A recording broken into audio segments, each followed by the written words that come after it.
Hi everyone, my name is Eunice Ezani. I am so excited to be back on this channel. If you are a new subscriber, you're welcome. If you have subscribed to my channel, thank you so much. I cannot but say a big thank you to all of you out there for the outpour of love that was shown towards my introductory video. I just want to say thank you to all of you. Those of you who have commented, sent me private messages just to tell me how I'm doing and what I need to improve upon. Thank you so much. And if you haven't watched my channel, I'll be leaving a link below in my comment section. Please go and watch that video. I'll be going straight into the topic of today, which is saving as an immigrant. This is one topic that is very important, and I just realized that a lot of people do not talk about it. People do not like talking about money issues. People do not know the sustainable ways of savings and budgeting, and that is what I will be talking to you about today. The basis or the inspiration for savings, guys, needs to come from your mind. That's the first thing I need us to all understand. Before you can save, you need to be ready for it. Also, I just need you to also understand that being an immigrant costs more money than you can think about, okay? Relocating from wherever country in the world costs so much money. However, it is very feasible to save for multiple reasons, okay? For multiple endeavors, you need to save for different reasons. But for you to be able to achieve that, you need to know your social circumstance, you need to know your priorities, and you need to know your life choices. So now I'm going to talk about ways we can save as immigrants. First and foremost, we need to keep our expenses low. No matter how much you earn, there is a saying that the more you earn, the more you spend. In our case as immigrant, I think it should be a no.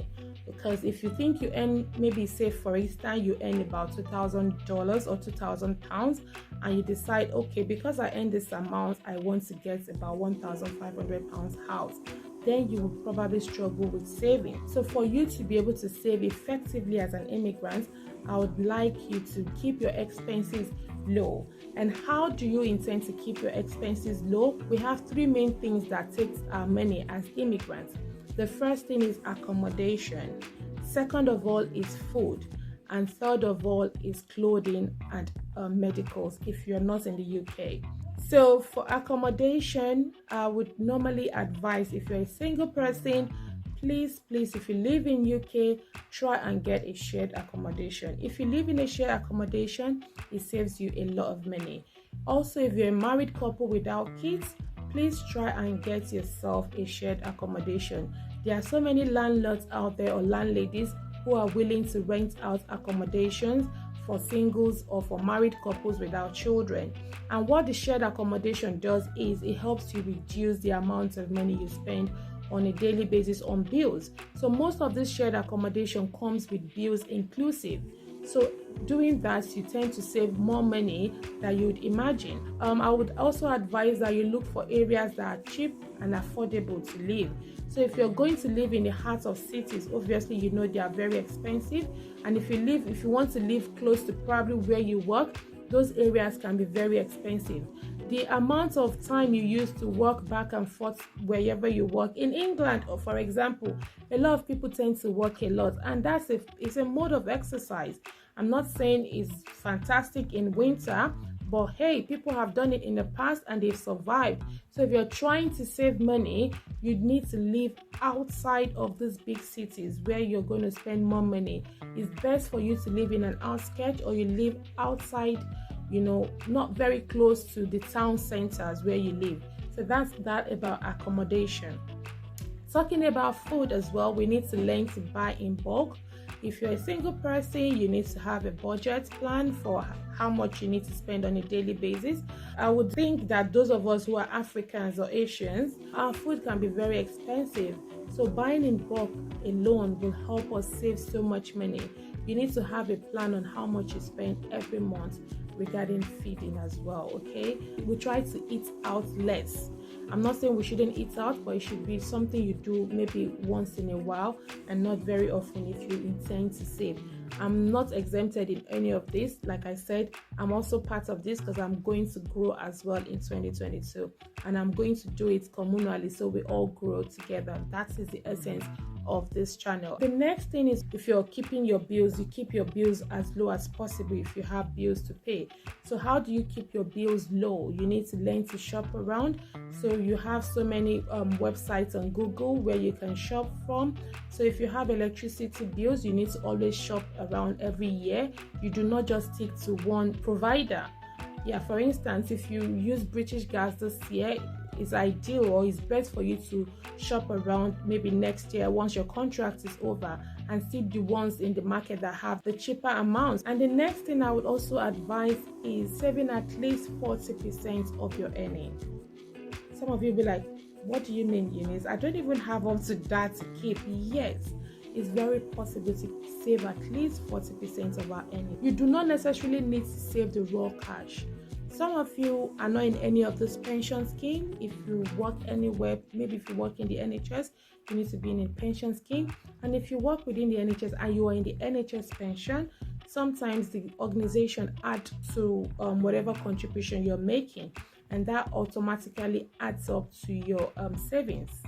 So indirectly, you're saving for a rainy day. There is what we call the informal way of saving, which is a thrift that a lot of Africans do. I don't want to talk too much about that now because some people do not like it, but I need to let you know that that also exists, and a lot of people have done great things doing thrifting. So yeah, that is another big way you can save as an immigrant, okay? Because that's you bringing together a few of your friends and say, every month I need to save a certain amount of money, and that amount goes round like that. And the other way we can save is also to create a budget. I am very guilty. Creating a budget can be very, very stressful. A lot of us ladies, for example me, I do not like doing budgeting. But for me to be able to save this year, I have decided to create a budget for myself. I need to allocate funds to different things that matters to me, from my feeding, housing, clothing, shelter, everything, all of my bills.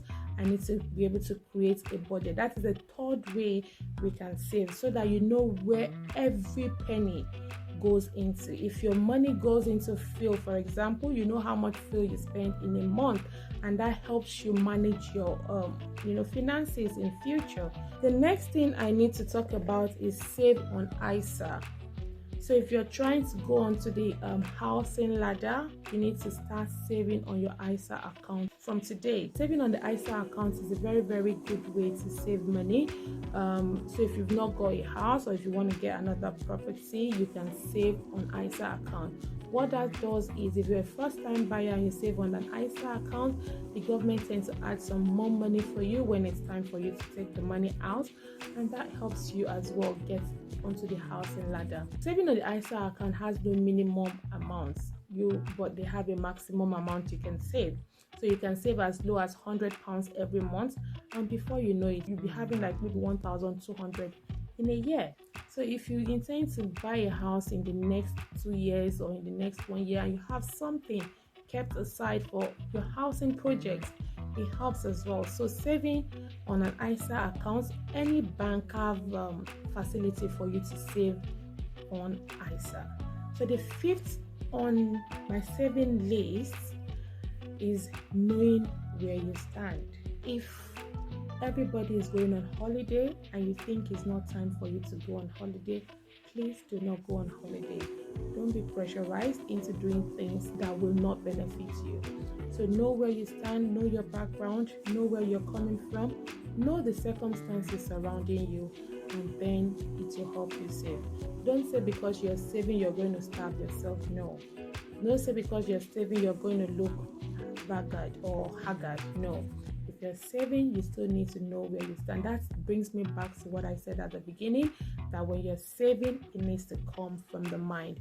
You need to be in a good place of mind before you start saving.